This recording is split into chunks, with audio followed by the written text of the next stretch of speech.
कसम खाकर कहते हैं साहब, हमने किसी को नहीं मारा साहब, हमने किसी को नहीं मारा। लेकिन सरजू, उसकी लाश तुम्हारे खेत से मिली और साथ में तुम्हारा कड़ा और हंसिया भी। साहब खेत में काम करते करते हमारा कड़ा कितनी बार वहां रह गया और वो हंसिया तो जल्दबाजी में वहां छूट गया। अजी जल्दी चलिए, दादी का उल्टा सांस चल रहा है। हाँ? हाँ। चल। कसम खाकर कहते हैं साहब, उसके बाद हम अपने खेत में वापस कभी नहीं गए। इस बीच ये सब कैसे हुआ, पलटन को किसने मारा, हमको कुछ पता नहीं है साहब। हमको तो लगता है साहब ये राकेश का ही काम है, उसी ने इस पलटन को मारा होगा। साहब जलाने दीजिए हमने खेत को, भगाने दीजिए वो राकेश को, लेकिन अपना जान बचा दीजिए साहब। साहब हमने किसी को नहीं मारा है साहब। अगर ऐसा है तो चिंता मत करो, तो तुम्हें कुछ होगा ना तुम्हारे खेत को।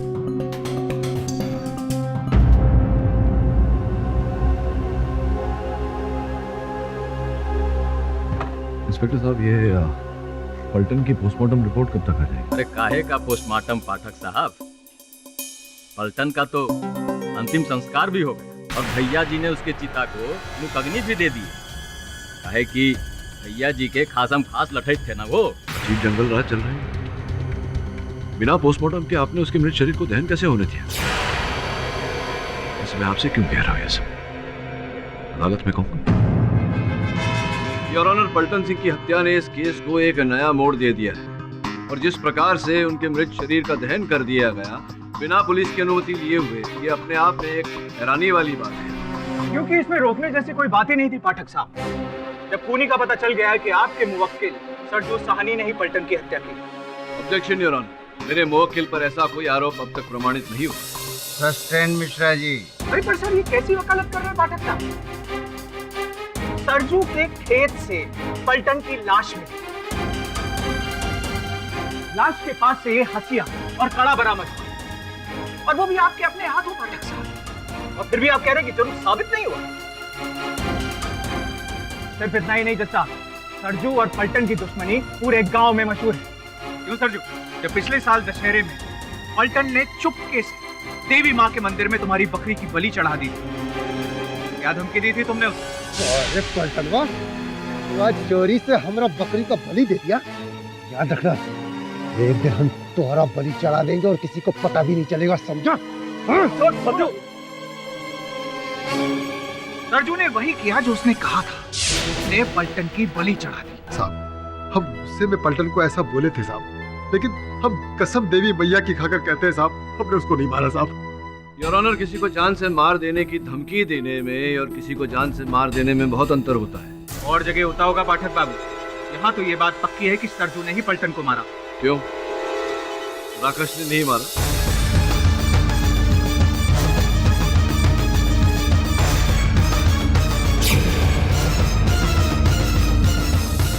कल तक तो आप राकेश की रट लगाए बैठे थे। राकेश ने मारा होता तो इसका हंसिया और कड़ा मिलते।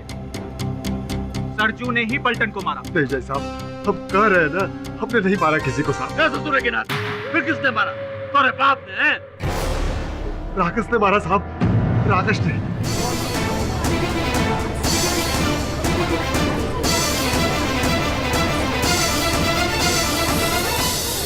ऑर्डर ऑर्डर, कृपया शांति बनाए रखिए। भैया जी प्लीज हमने कहा दीजिए। क्यों पाठक साहब, मान ले आपकी मुवक्किल की बात? राकेश हत्यारा। योर ऑनर, मैं मानता हूं कि राकेश ने हत्या नहीं की। इस केस के साथ राकेश का कोई लेना देना नहीं, क्योंकि राकेश है ही नहीं। योर ऑनर, वहां खेतों में मुझे शेर का मल मिला, जिसके कारण मुझे समझ में आया कि ये जो पशु उन खेतों में जाने से भयभीत होते हैं वो किसी राकेश के कारण नहीं, बल्कि शेर के गंध के कारण।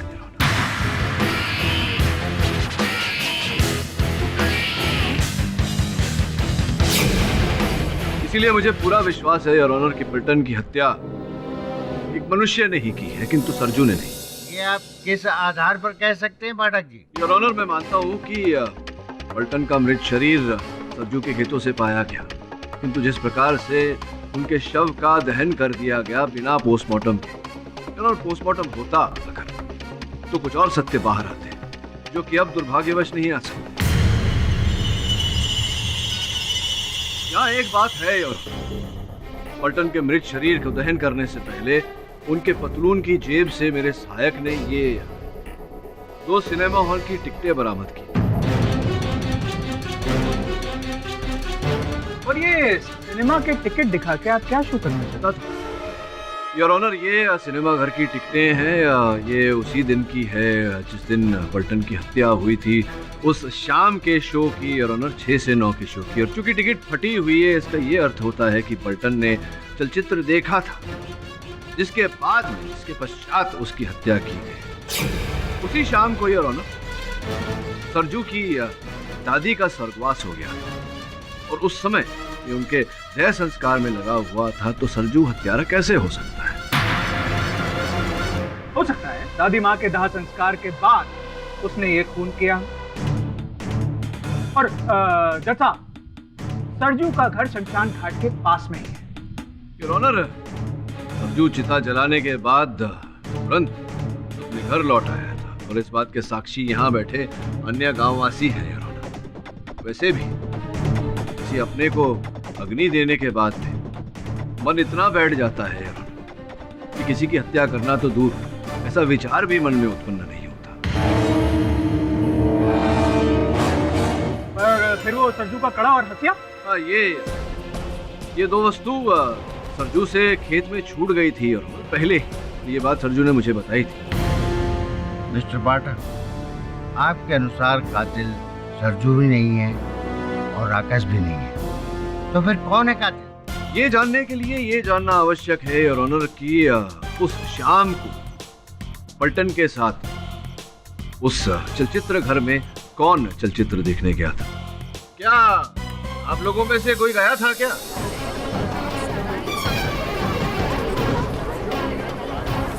हम कुछ कहना चाहते हैं।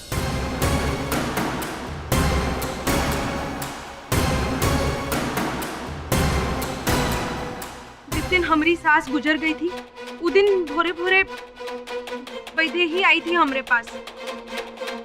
दादी की हालत देखकर लगता नहीं सुशीला कि ज्यादा दिन खेप पाएगी। जितनी सेवा बन पड़े कर ले। वो तो हम दिन रात करते ही रहते हैं। वैदेही, अगर आज शाम को मुश्किल हुई ना तो तुम आ जाना। आज शाम थोड़ा मुश्किल है हमारे लिए। कहा है ना, पलटन के साथ फिल्म देखने जाना है। अच्छा, तो आप गई थी पलटन के साथ उस रात चलचित्र देखने। जब गई थी तो उसके साथ में ही लौटी होंगी। उसके साथ क्या क्या हुआ उस समय आप उनके संग रही होंगी, देखा होगा आपने सब कुछ। नहीं, हम कुछ नहीं देखे। कुछ नहीं देखा। अच्छा, ये सरजू जी की जो धर्मपत्नी है वो बता रही थी कि इनका विवाह हुआ उससे पहले आपका विवाह तय हुआ था सरजू के साथ, किंतु आपको छोड़कर इन्होंने सुशीला के साथ अपना ब्याह रचाया। तो संभवतः इस बात का प्रतिशोध लेना चाह रही होंगी आप। इस कारण से आपने पलटन की हत्या की और उसके मृत शरीर को सरजू के खेत में छिपाया और इसका आरोप सरजू के सर मंड दिया ताकि इन्हें दंड मिल जाए आजीवन कारावास का और आपको अपना प्रतिशोध। बस पाठक साहब, बस। अरे, हम तो आपको इतना बड़ा हीरो समझे थे, आप तो बहुत ही बड़े विलन निकले। रुला कर रख दिया हमको। जज साहब, हम बताते हैं। ये सच है, वो दिन पलटन के साथ हमरा फिल्म देखने का प्रोग्राम था, पर तैयार होकर जैसे ही हम घर से निकले कि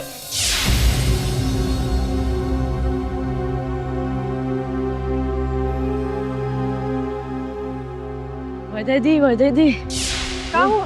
वो सरजू की ना दादी माँ मर गई। तू चल हमारे। पलटन, हम तुम्हारे साथ फिल्म देखने नहीं आ सकते।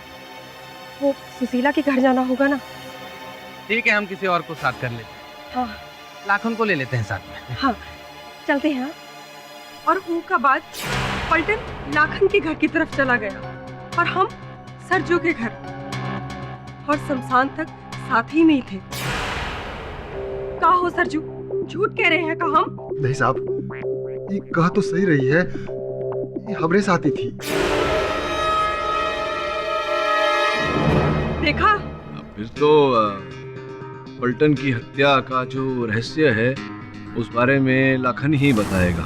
हाँ तो भाई वो पलटन तुम्हारे घर आया लाखन, और तुम उसके साथ वो सिनेमा देखने चले गए? नहीं, हम नहीं ना गए थे। नहीं गए थे? पलटन तुम्हारे घर आया? साहब हम घर पर नहीं थे। तुम घर पर ही नहीं थे? तुम कहाँ थे? साहब हम जंगल में गए थे लकड़ियाँ काटने साहब, जलावन के लिए। अच्छा, जंगल में गए थे। और कब वापस आए जंगल से? साहब बहुत रात हो गया था। झूठ बोल रहा है साहब, ये झूठ बोल रहा है। काहे लाकर झूठ काहे बोल रहा है? हाँ? साहब जंगल से गांव का रास्ता शमशान घाट से ही होकर जाता है, और उस दिन हम देर रात तक वहीं थे। किसी ने लाखन को आते हुए नहीं देखा साहब, ये झूठ बोल रहा है साहब। चलो चलो, सच सच बताओ लाखन, कहाँ थे तुम? साहब हम सिनेमा देखने गए थे। पलटन के साथ ना? हमरे साथ साहब छेदी भी था। अच्छा, छेदी गया होगा, तो फिर पलटन के साथ हुआ क्या ये तो बताओ। हमको नहीं मालूम साहब। तो किसको पता है? तुम्हें नहीं पता तो छेदी बता सकता है साहब। जज साहब, पलटन और लाखन को सिनेमा जाते देख हम हूँ उसके पीछे लग गए, लेकिन पलटन के पास में एक ही टिकट था। हम अलग से अपना टिकट निकाले और सिनेमा देखकर तीनों गांव वापस लौट रहे थे। अबे मजा आ गया सिनेमा देख के। अक्षय कुमार क्या किक मारता है बे? काहे का मजा है? मजा तो तब आता जब वैदे ही साथ में होते। उस सरजू की दादी को भी आज ही मरना था।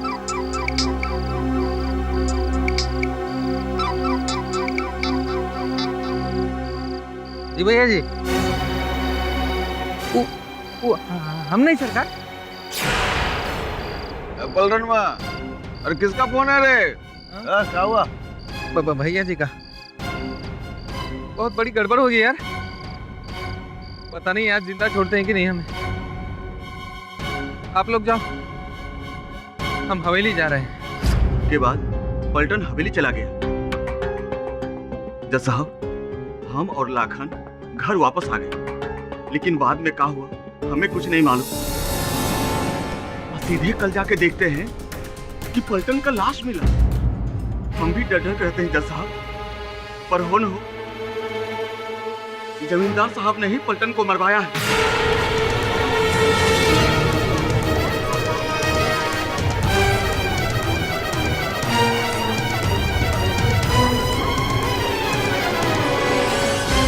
सरजू को फंसाने के लिए उनके खेत में लाश को छिपा दिया।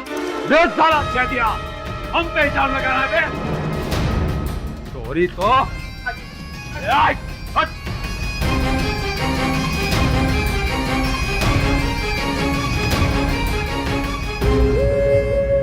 अरे देखिए बलभद्र जी, आपको अगर कुछ कहना है, कुछ बोलना है तो यहाँ आइए ना खड़खड़े में। ओए वकील, थोड़ा दिमाग खसक गया है का? हमें कटकर में खड़ा कराएगा तू? हाँ? यहाँ तोरी कब्र गाड़ेंगे हम। देखिए जमींदार साहब, आप जमींदार हैं, लेकिन ये अदालत है, यहाँ पर अभद्र भाषा का प्रयोग। भाषा नहीं सिखा रहे वकील बा। जब हम अपनी भाषा पे बतियाने लगेंगे ना, सब औकात पे आ जाएंगे, समझा?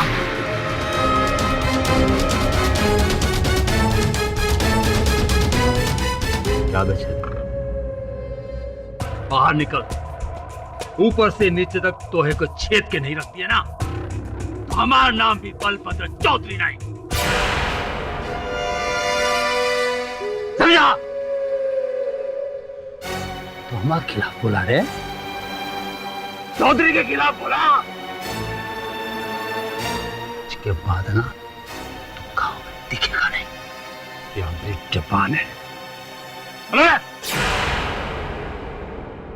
पाठक जी, आपने ये ठीक नहीं किया। भाई जी को नाराज करके पता नहीं अब भाई जी क्या तांडव करेंगे।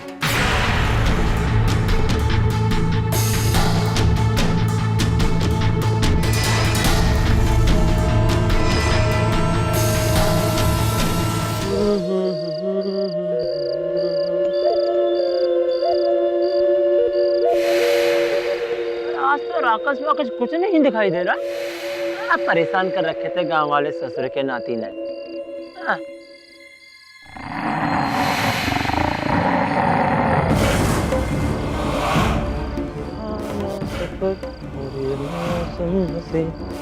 मैं डर है।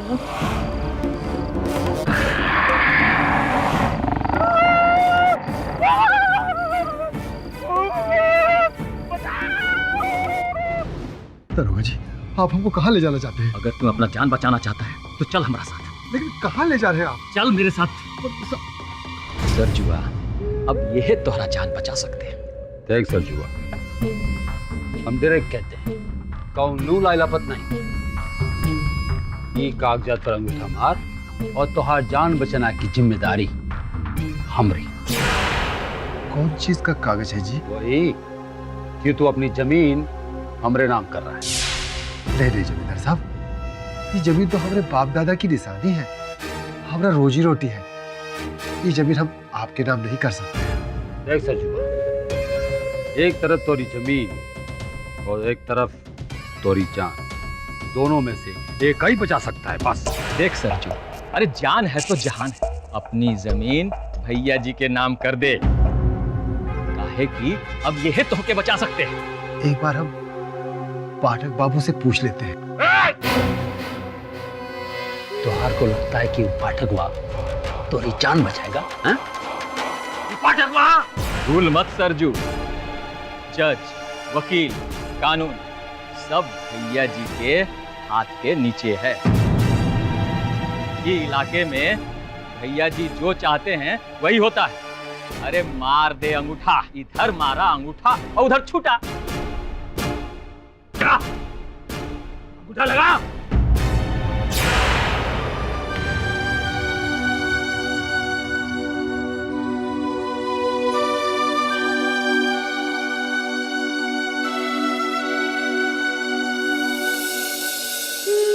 काय रो रहा तुम्हें? काय रो रहा? तुम्हारी जमीन हम फोकट में थोड़ी ना लिखवा ली है। ये पकड़।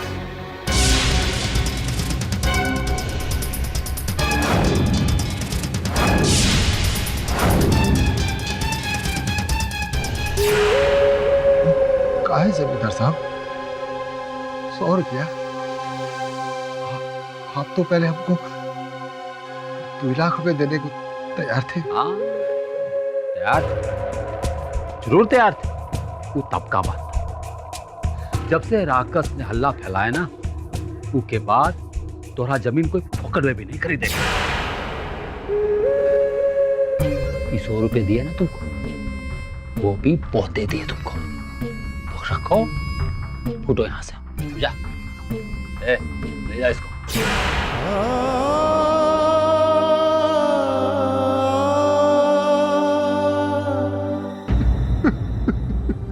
अरे बात क्या है सरजू? पूरी बात बताओ। अब सब खत्म हो गया साहब, हमारी जमीन चली गई साहब। तुम चिंता मत करो सरजू, मैं तुम्हें तुम्हारी जमीन वापस दिलवा कर रहा हूं।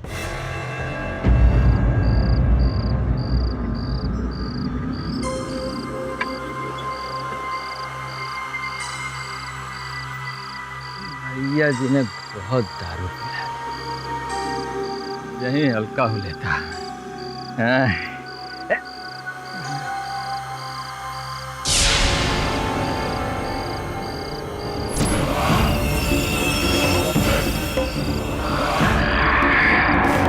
राकस, अरे भागो राकस, राकस। पाठक जी, मैं जानता हूँ मैं क्या कर सकता हूँ, क्योंकि जमींदार इस गांव को परेशान कर रखा है और वो एक डॉन है। किसी की भी हिम्मत नहीं है गांव में इसके खिलाफ कुछ बोल जाए। पूरा गांव एकजुट हो जाए तो।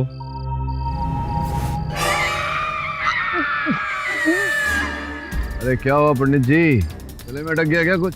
वो देखो, वो क्या देखो?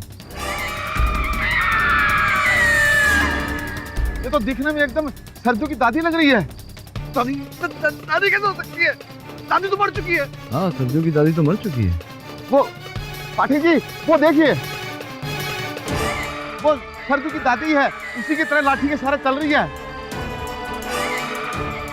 कहाँ है सरजू की दादी? वो सामने। दादी नहीं, दादी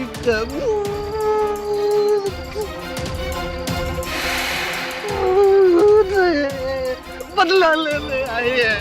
किस तरह बात है, आप दोनों को दिखाई दे रही है, मुझे क्यों नहीं दिखाई दे रही है? हाँ?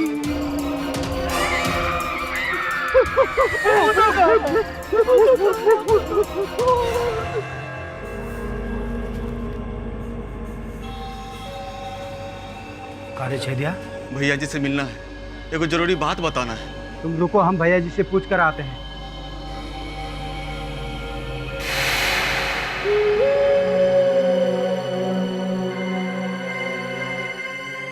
भैया जी, वो छेदिया आपसे मिलना चाहता है। अरे वो कब मिले, तो महबूब जाने वाले थे। अच्छा हुआ ससुरा खुद ही आ गया। तू जा, हमारे जा। ससुरा छेदिया।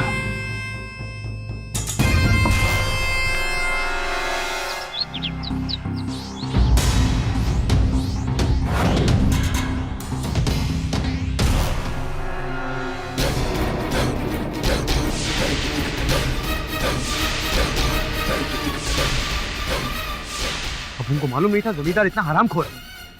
वो छेदी सिंह ने उसके खिलाफ कोर्ट में गवाही कह दी, उसको टपकाई डाला यार। भैया जी, हमारा नौकरी का सवाल है भैया जी। ये तू समझ तो नहीं गया का? हम का हाथ गड़ी लगाएगा? हम का? अरे हम कह रहे हैं ना, हमने नहीं, वो राकेश ने छेदिया को मारा।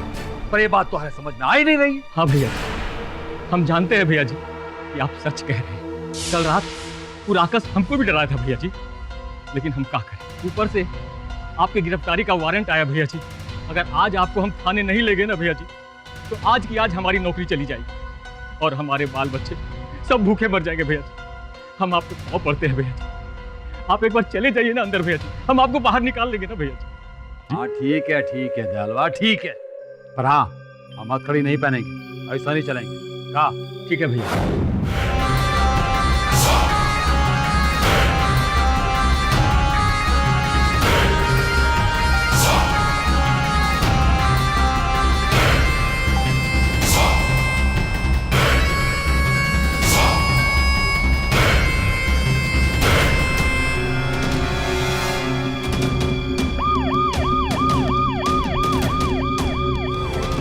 भाई बंधुओं, छेदी के साथ जो कुछ भी हुआ, वो का हम सबको दुख है। मुखिया जी, ये शोक सभा करने से कुछ नहीं होने वाला। छेदी भैया की मौत को जिम्मेदार वो जमींदार है। वो खूनी जमींदार को हम सबके मिलकर सजा देनी है और पुलिस के ऊपर हमको कोनो भरोसा नहीं। और हम सुने हैं कि जमींदार पुलिस को कहे है कि वो राकेश मारे हैं छेदी को। तू झूठ बोल रहा है, राकेश थोड़े ही जमींदार की हवेली पर पहुंच जाएगा। एक बात बताना था, हम तुमको भूल ही गए। हमने, हमारे साथ मुखिया जी भी थे, सरजू खेत में उसकी दादी के भूत को देखा। मुखिया जी तो बहुत डर गए थे भाई।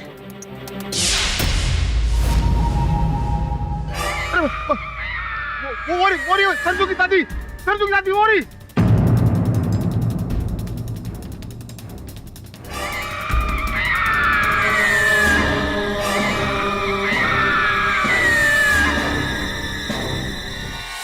देखिए भैया जी, ये भूत प्रेत राकस वाकस कोट इस सब बातों को नहीं मानते हैं। अरे ससुरा, हम अपनी आंखों से राकेश को छेदे को मारते हुए देखे, और फिर कानून के बाप का कोई ताकत नहीं है जो हमारी बात ना माने। भैया जी, अभी गुस्सा करने का टाइम नहीं है। आपने भरी अदालत में छेदिया को धमकी दे दिया कि हम उसको जान से मार डालेंगे, और रात में उसकी लाश आपके घर से मिलता है। केस कितना टफ हो गया है। ये सब हमको नहीं मालूम। मिश्रा को बुलाओ। और मिश्रा। अरे नहीं भैया जी, ये केस बहुत पेचीदा हो गया है। ये मिश्रा के बस का नहीं है भैया, और ये आपके लाइफ का सवाल है। इसके लिए केडी पाठक जैसा वकील चाहिए। अरे ससुरा, दुश्मन से दोस्ती करनी पड़ेगी। ठीक है, बुलाओ वो पाठवा। जी भैया। बॉस क्या हो क्या गया आपको बॉस? हाँ सर, आप एक जमींदार का केस कैसे ले सकते हैं? क्यों? क्यों नहीं ले सकता? मैं एक वकील हूँ, और अगर किसी मुवक्किल को किसी वकील की आवश्यकता है तो मैं केस क्यों नहीं ले सकता? बॉस ले, अपन सच बोले ना, हाँ कीजिए बॉस को ना गांव की हवा लगे रही है। कोई छोकरी वोकरी पसंद तो नहीं आ रही बॉस को? मैंने कभी सोचा नहीं था कि सर ऐसा करेंगे। आइए। क्या बात है जमींदार साहब, हाँ? कारागार में भी हवेली का रुतबा। ठीक है, आइए बैठिए। बैठे? हाँ। देखिए पाठक जी, मतलब की बात करते हैं। हाँ बलभद्र जी, मैं भी तो वही करना है। हाँ बोलिए। क्या करे भाई देही, भगवान ने हमारी तकदीर गोबर से लिखी है। अब ना खेत की कोई आस है, ना इनके छूटने की। पाठक बाबू पर विश्वास रखो सुशीला बहन, बम्बई जाने से पहले जरूर सब ठीक कर देंगे। वो तो तुम ठीक कह रही। वहाँ देख,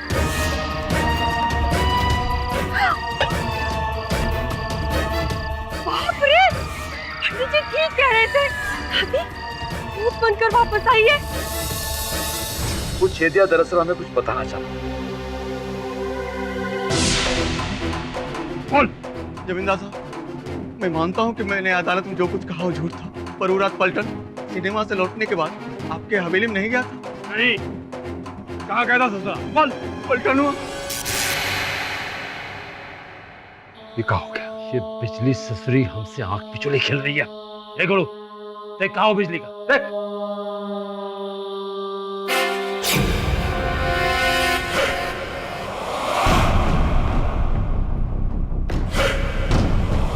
और तुम? राकेश, जमींदार साहब, ई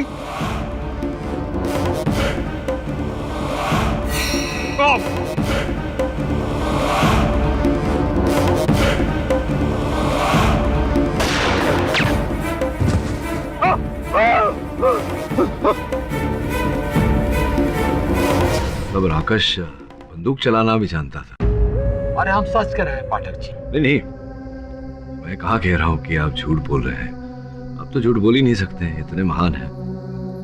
वैसे मैं लड़ लूंगा आपका केस, पर हाँ फीस मेरी मुंह मांगी होगी। अरे हाँ, बलभद्र चौधरी से मांग कर तो देखिए, हमारी जान करोड़ों की है। बोलिए। अब बस यही बलभद्र जी की जो जमीन आपने ली थी, कागज में उसके लेके आया हूँ सरजू के। वो जमीन आप मुझे सरजू को लौटा दीजिए, लीजिए। एक बात हुई। नहीं, कुछ और मांग लीजिए पाठक जी। सरजू का खेत हम नहीं दे सकते। आप समझ नहीं रहे ना, वो खेत हमारे लिए आन की बात है, आन की बात है। अच्छा, चलिए आप सोच लीजिए कि आपके लिए आन बड़ी है या जान। सोचिए, तब तक मैं चलता हूँ। पाठक जी रुकिए पाठक जी। भैया जी, हाँ। पाठक जी का असली फी आपके जमीन से ज्यादा है। अच्छा, दे दीजिए ना जमीन। आपके पास जमीन की कमी है क्या? अभी हमको आपकी जान की ज्यादा जरूरत है। ठीक है, दे दी। पर आप केस तो लड़िए। चल, आपके हस्ताक्षर कर दीजिए इस पर। वो जमीन का पैसा तो हम सरजुआ को। हाँ, अरे वो पैसे ये लीजिए, 101 रुपए।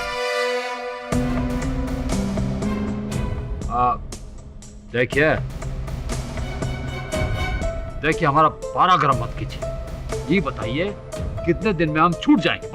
बस यहाँ से मैं छूटा, वहां से आप छूट। भद्र जी, आप तो ये बता ही चुके हैं कि राकेश ने आपसे आपका हथियार छीन कर आपके हाथों से, फिर उसी हथियार से छेदी पर गोली चलाई, उसकी हत्या कर दी। बिल्कुल सही। नहीं, ऐसा कैसे हो सकता है? मेरा मतलब भैया जी को कोई धोखा हुआ है जज साहब। राकेश ऐसा कैसे कर सकता है? नहीं, राकेश ने ऐसा नहीं किया होगा। राकेश ऐसा कैसे कर सकता है, क्योंकि राकेश तो है ही नहीं। हाँ योर ऑनर, लेकिन राकेश के भेष में कोई मनुष्य, कोई व्यक्ति ऐसा अवश्य कर सकता है।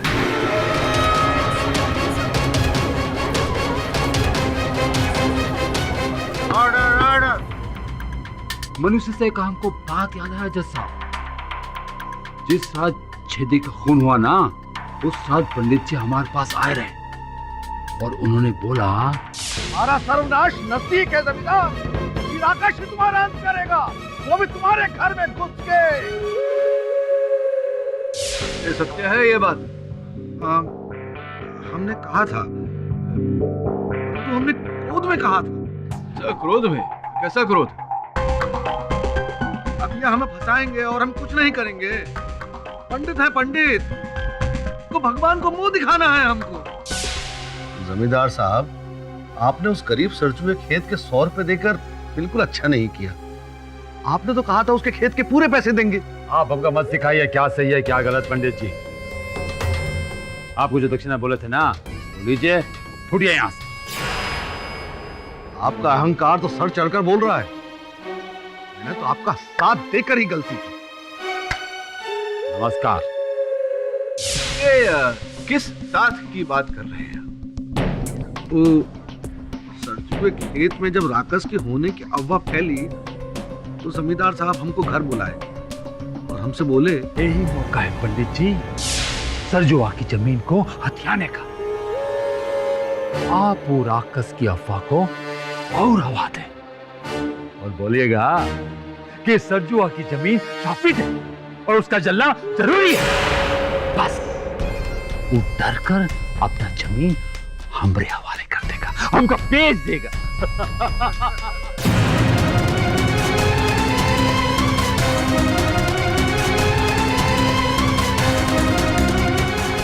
अर्थात ये सारा आडंबर, ये सब ढोंग मात्र है।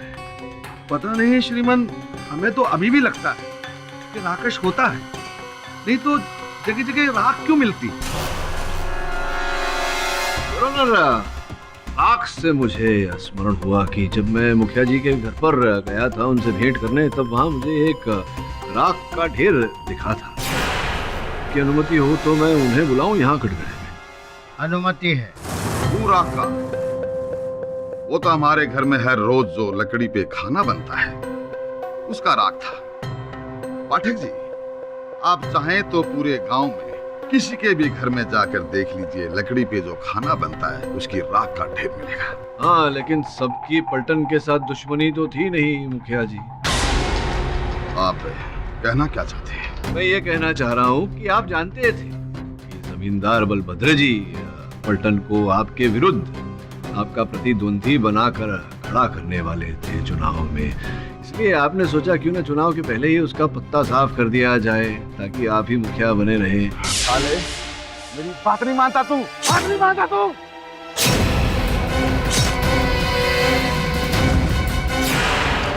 दस साहब, ये सच नहीं है, मैं कोई राक्षस नहीं हूं। और पाठक जी, जहां तक चुनाव लड़ने की बात है, हमने अगली बार चुनाव न लड़ने का इरादा किया है।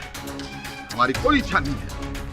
वैसे भी हमारा मन मुखिया की कुर्सी से भर चुका है, तो फिर पलटन से दुश्मनी का सवाल ही पैदा कहा। योर ऑनर, मुखिया जी बिल्कुल सही कह रहे हैं।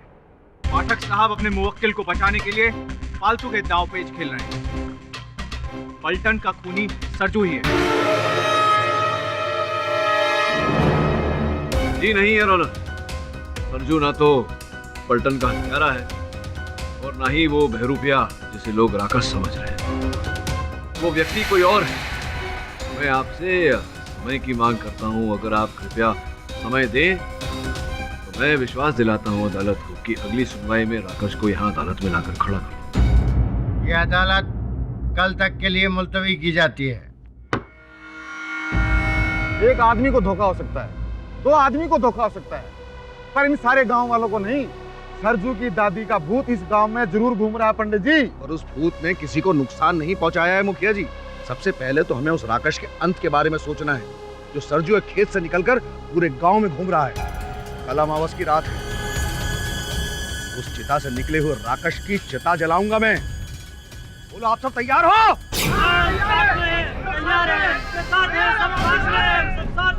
जिस अमावस के रात की हमें इंतजार थी, वो अमावस आ चुकी है। अगर ये अमावस चली गई तो बड़ी मुश्किल हो जाएगी। कोई भी तुम्हारे रास्ते में आए, तुम्हें रोके, तो उसकी चिता भी वही बना देना। चला रहे हैं आज, चलो सब लोग चलो।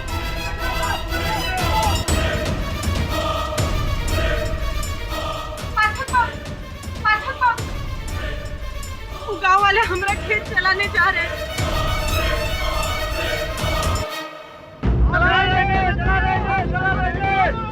अरे मुखिया जी रुकिए, क्या कर रहे हैं आप?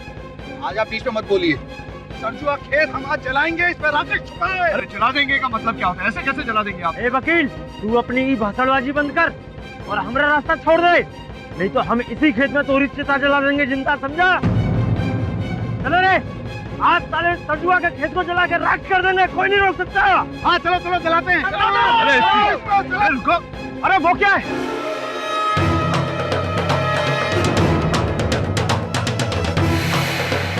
वहाँ तो कुछ जल रहा है। चिता, ये चिता है। किसकी चिता है ये?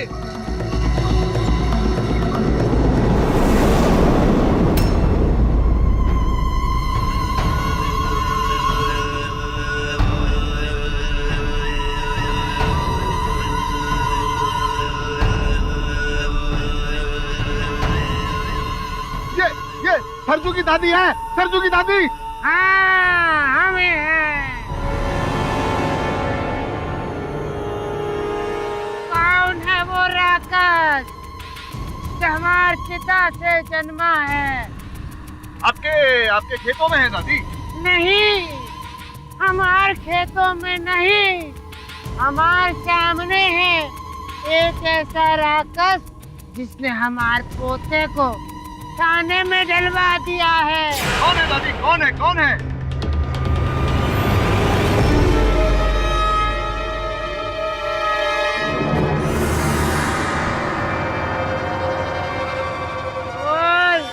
देखिए दादी,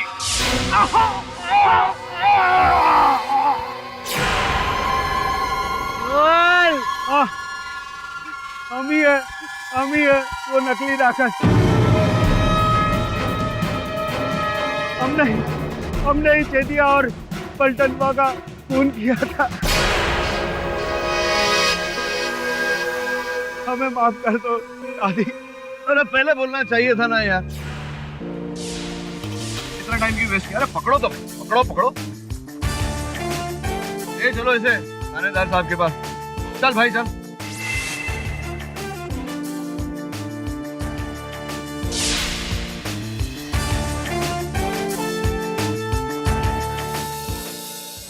योर ऑनर, अब ये बात सिद्ध हो गई है कि लाखन ही पलटन का असल हत्यारा है और यही अपना गुनाह छिपाने के लिए राक्षस बनकर लोगों को भयभीत कर रहा था।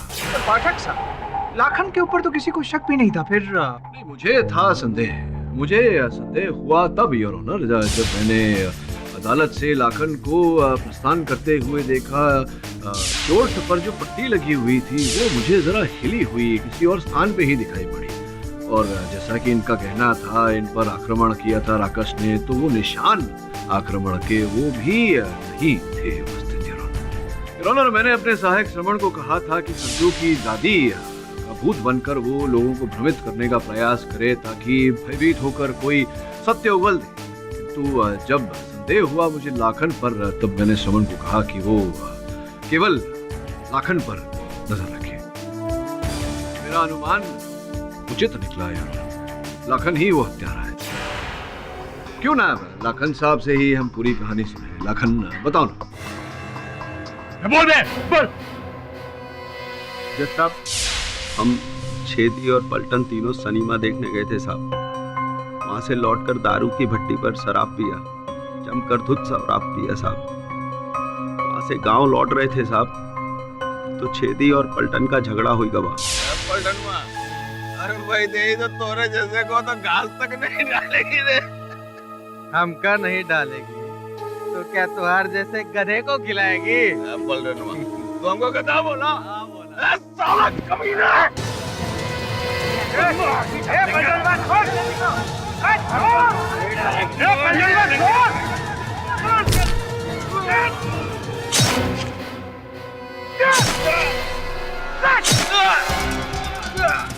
अरे ये क्या कर दिया लाखन? देख, हम तोरे खाते पलटनवा को मार दिया, समझा? अब तू किसी से कहना मत। हम इस लाश को ये ठिकाने लगाएंगे। किसी ने देख लिया तो क्या होगा? कोई नहीं देखेगा। अब जाके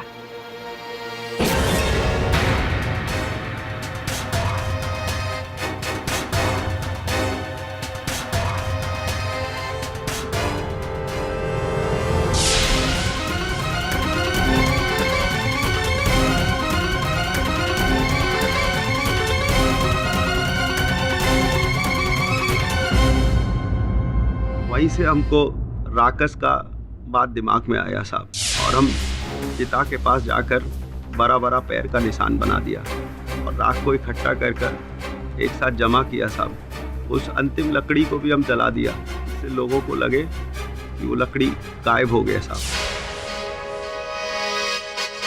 शरीर पर राख लगाकर आंखों पे साहब वायर वाला लाइट साहब, वो टेप रिकॉर्डर पर अजीब अजीब आवाजें निकाला साहब, और वो शेर का मल साहब जिसे सूंघकर जानवर डरे। ये साहब सब हम दोनों का ही किया धरा था साहब। हमने छेदी को इसलिए मारा साहब कि वो जमींदार साहब को सब बताने जा रहा था। देख लाखन, अब हमसे और झूठा नाटक नहीं हो सकता। अरे सरजू अपना दोस्त है, उसके साथ बहुत बड़ा अन्याय हो रहा है। हम आज ही जमींदार साहब को सब कुछ सच सच बता दें। मेरा जमीर जाग उठा है। छेदे बहुत समझाया साहब, नहीं माना, तो हम राकस बनकर जमींदार साहब की हवेली पर चले गए। इससे पहले कि वो कुछ बोले उसे भी मार दिया साहब। इसका अर्थ ये होता है योर ऑनर कि हमारे जो जमींदार साहब हैं बलभद्र सिंह जी, वो निर्दोष है। पलटन और छेदी दोनों का हत्यारा लाखन ही है। अब आप निर्णय सुना दें तो बड़ी कृपा होगी। अदालत लाखन यादव को दोषी पाते हुए उम्र कैद की सजा सुनाती है। सरजू साहनी को बाइज्जत बरी करने का आदेश देती है। साथ ही जमींदार साहब को भी। राकस है ही नहीं तो जमीन और खेत को जलाने का कोई मतलब नहीं है। Case is close. For more updates, subscribe to our channel, click the show links and enjoy watching the videos.